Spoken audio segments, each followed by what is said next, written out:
Hey folks, Charles here with Backroads Living. Thanks for stopping in. If you enjoy our videos, we'd ask that you subscribe to our channel, that you like the video, and give us a thumbs up. YouTube responds to that, and they allow us to be shared more often and put in more upcoming videos and things like that when you interact with our page by liking the page and commenting. And so we appreciate it when you do that, and we thank you ahead of time because we trust that you will do that. In today's video, we're going to be discussing the situation that took place in Texas this past week, and not only Texas, but some of the surrounding areas there as well, with that ice storm that came through and the frigid low temperatures, and how that the power grid failed Texans. And you know, there was a lot of cold air and a lot of other things that took place in Oklahoma and Colorado and Louisiana and Missouri, just a lot of things that went on. And it makes me think that we need to be prepared for these things regardless of what state we live in.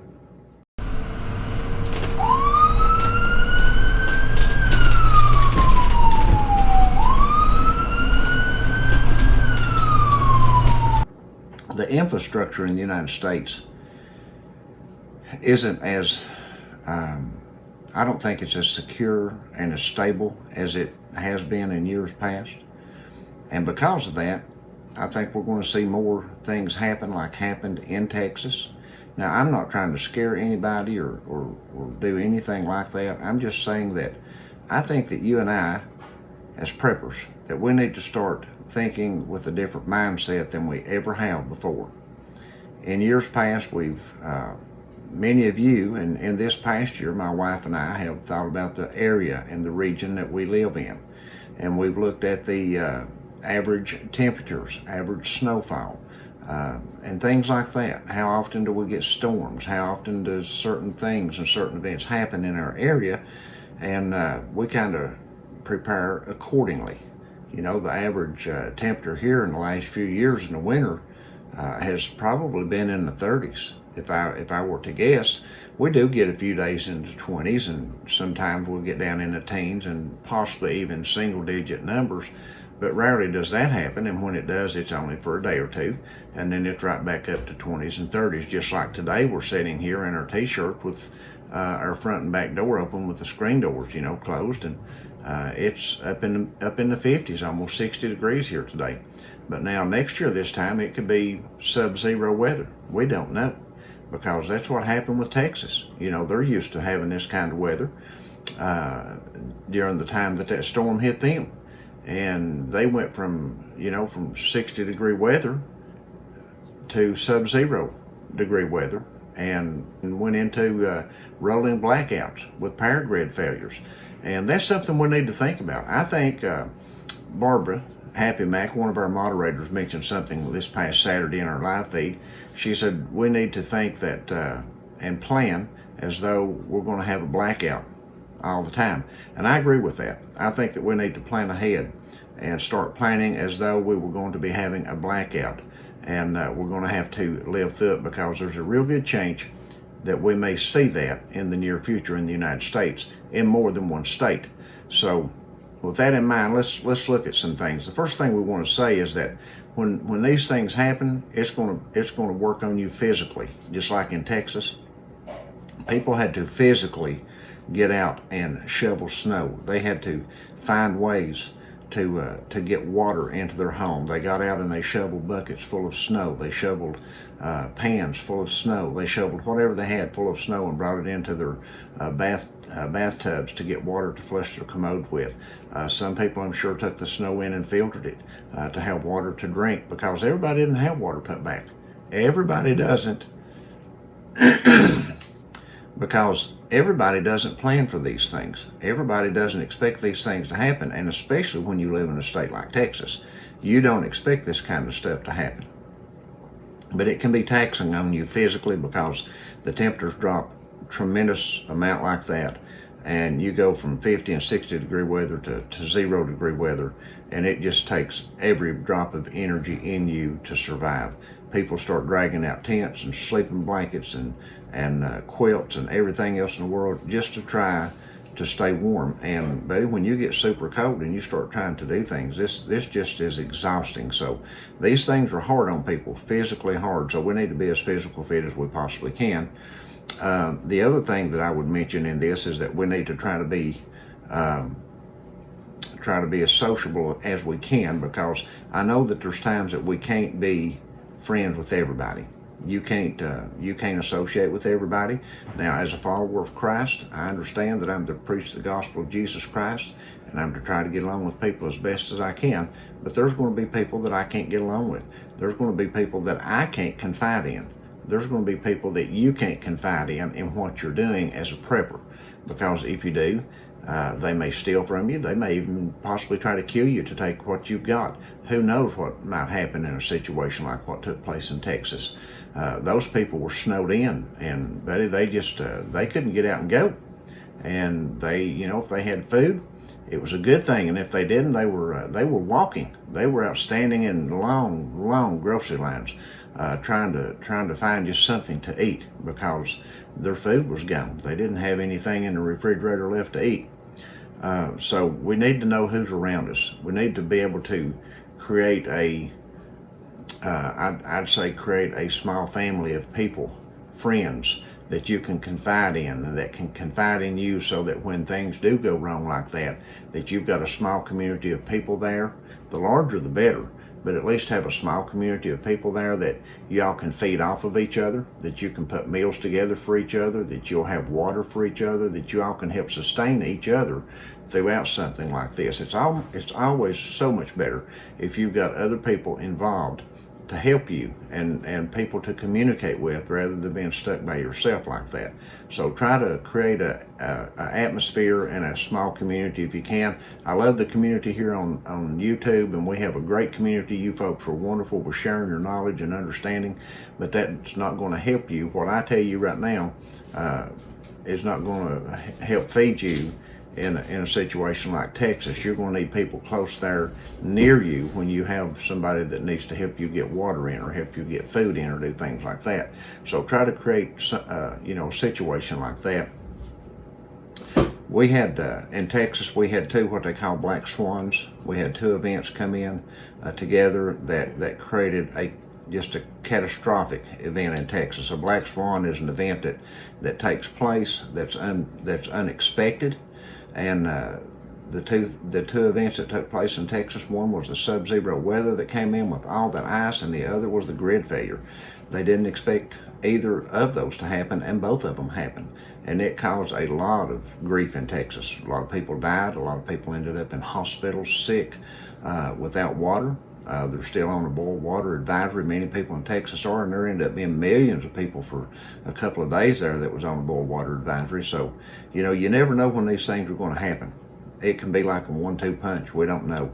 And we have to be prepared for them. As Barbara said, prepare for blackout situations.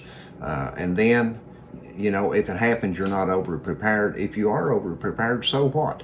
At least you've got it sitting there, and you're not going to be left in a worse situation. Another thing is that we need to understand that sometimes the best we prep, we can still have failures in our prepping.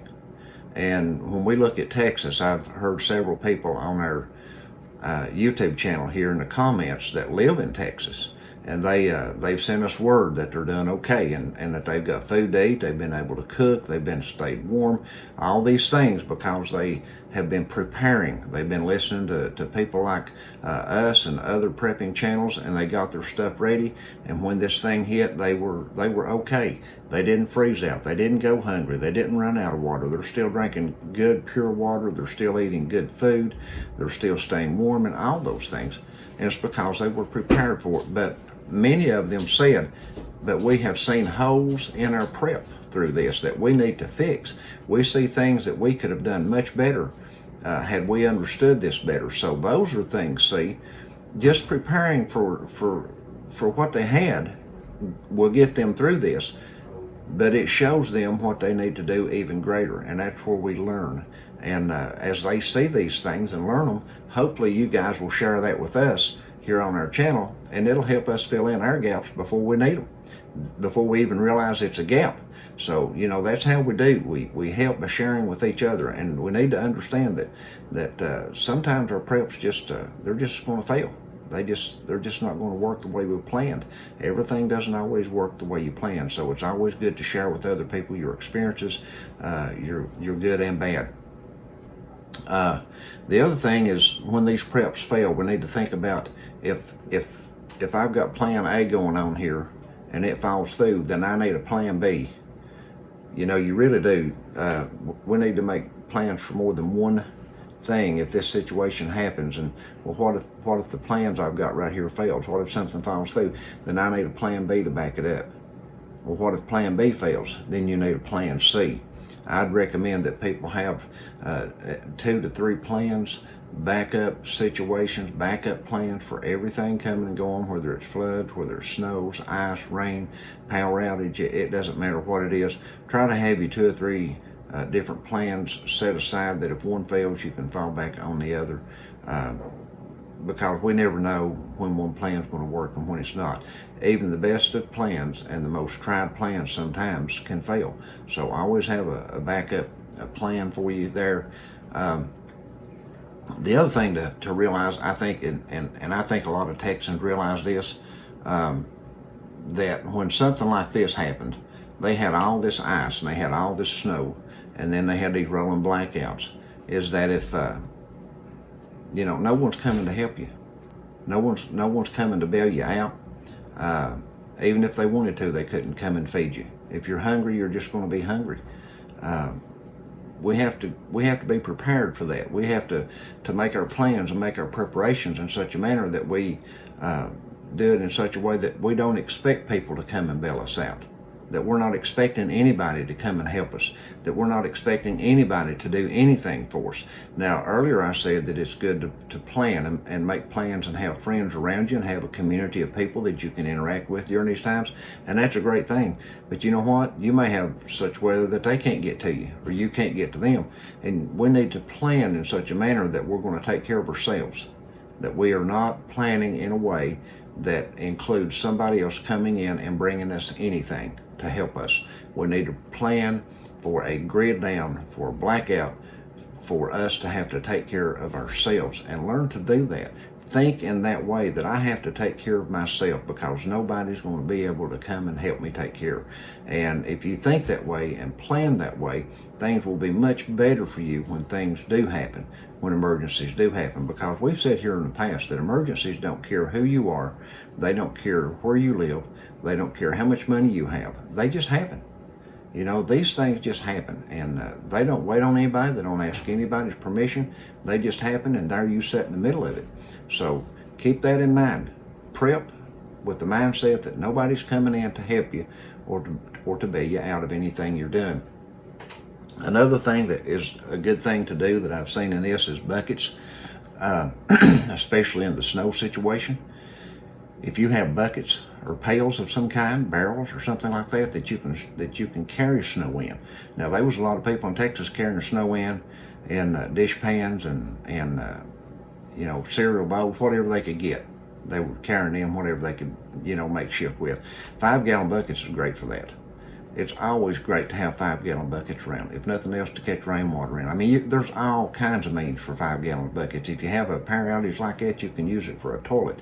There's just 5-gallon buckets are very valuable to people in situations like this, not just for storing food, but for many other things also. And you can look up ways to use these buckets online. They're just a wonderful thing to have. Another thing is to have fuel stored back. Try to keep a source of fuel stored back. You need some kind of, you need something to cook with or something to heat with, and you need your fuel put back for those things. You need to have that stored. Think of these things a little bit ahead of that time, and as we mentioned always before, you've got to have water. That's the first thing you've got to have. You've got to have water to survive, or you've got to have a means to get water. You've got to have a means to filter water. If you don't have water, you've got to be able to filter it. So keep that in mind. There's a lot of ways to do that. We have links on our website on backroadsliving.com At the bottom of the website, I think there's a link there for a water filtering device, and of course you can buy those straws that filter water. There's a lot of ways to filter water. Berkeys can filter water, but keep that in mind. You've got to have water. You've got to have some kind of water. Drinking water, not just some kind of water, but drinking water. In these situations, when the power goes out, when the grid goes down, all the Bitcoin in the world, I know Bitcoin's a big thing right now. Cryptocurrency is a huge thing right now. But when you have a grid failure, cryptocurrency and Bitcoin's not going to help you 1 ounce, not 1 iota. If you don't have internet, you can't use that stuff. You have got to have silver and gold or some kind of currency to swap and trade at that point in time. You've got to have cash money. You've got to have the physical money on hand to do that with. And I've encouraged people for the last while now to take money out of the bank and have money put back and hid, whether it be in a fireproof safe that you've got secured to your floor where nobody can steal it, whether you hide it, in your car, whatever you do with it, you need to have some cash on hand in situations like this, because you won't be able to use your debit and credit cards if the grid goes down. You just won't. You'll be stuck having to trade or trying to do something to get water and food or whatever it is you may need, whether it's fuel or something else. But under these circumstances, it's just best to have some small bills in 1s and 5s and 10s and things like that. The other thing that we need to keep in mind here, that during this outage in Texas, it was just extremely hard for people to get an ambulance out to a home. It was almost impossible. So in these situations, you may be on your own if you get injured or hurt. So be sure to have your medical supplies put back. You need to have a good medical supply. You need to have a good first aid kit put back in your home. Go back through your first aid kits, reevaluate them, revisit them, and look through them, because we don't know when these things are going to happen. Texas was not expecting sub-zero weather with this ice storm. They were not expecting grid outages. Well, I don't expect it either, but it can happen.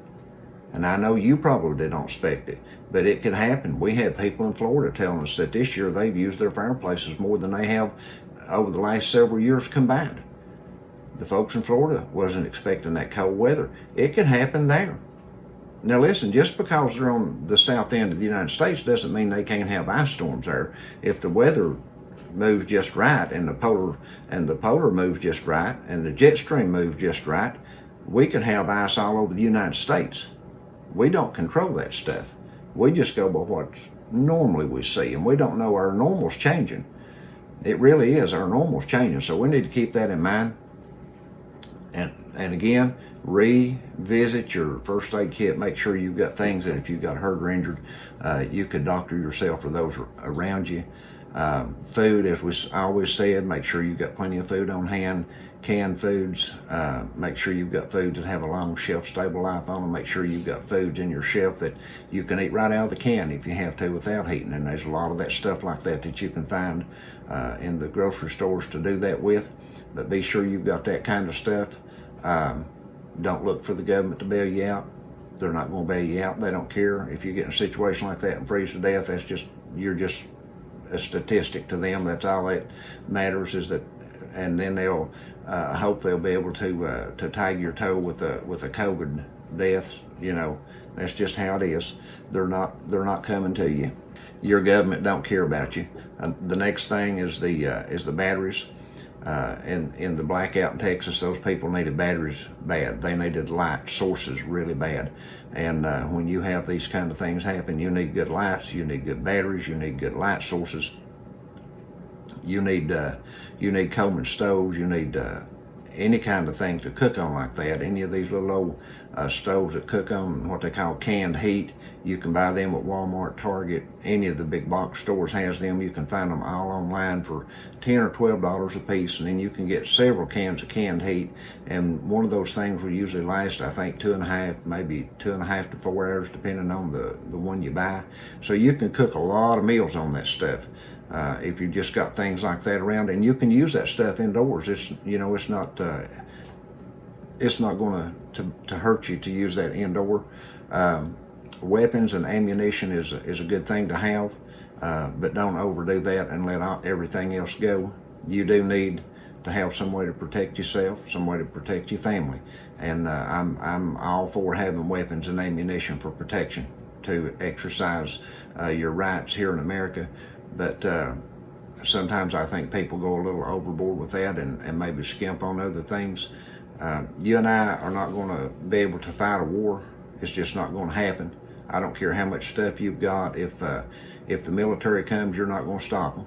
It's just that simple. I don't care how many guns you've got or how much ammunition you've got for them. If the military shows up in your driveway, they're going to take you wherever they want to take you, and they'll take you there one way or the other. It'll be, you can go, peacefully, or they can take you in a body bag. That's just how they work. If they come to get you and they want you bad enough, they'll get you. So don't waste money on things you don't need like that.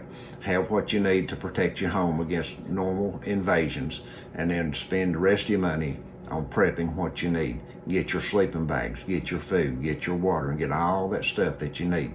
So again, folks, let's keep that in mind. We need to start prepping with a different mindset. We need to start worrying about, or not worrying, but prepping with the mindset that we could have a blackout any day. We could have a grid failure any day, any month of the year. We're not immune to anything anymore. And I'm beginning to wonder in the back of my mind if Texas wasn't just a prelude of things to come. So let's keep that in mind. And as always, we appreciate you watching. And if you haven't, as we mentioned in the beginning of the video, if you haven't subscribed to our channel, we'd appreciate if you do that. Like the video, leave your comments and thoughts and concerns below. And don't forget, keep on praying and keep on prepping. And we'll see you guys in the next video.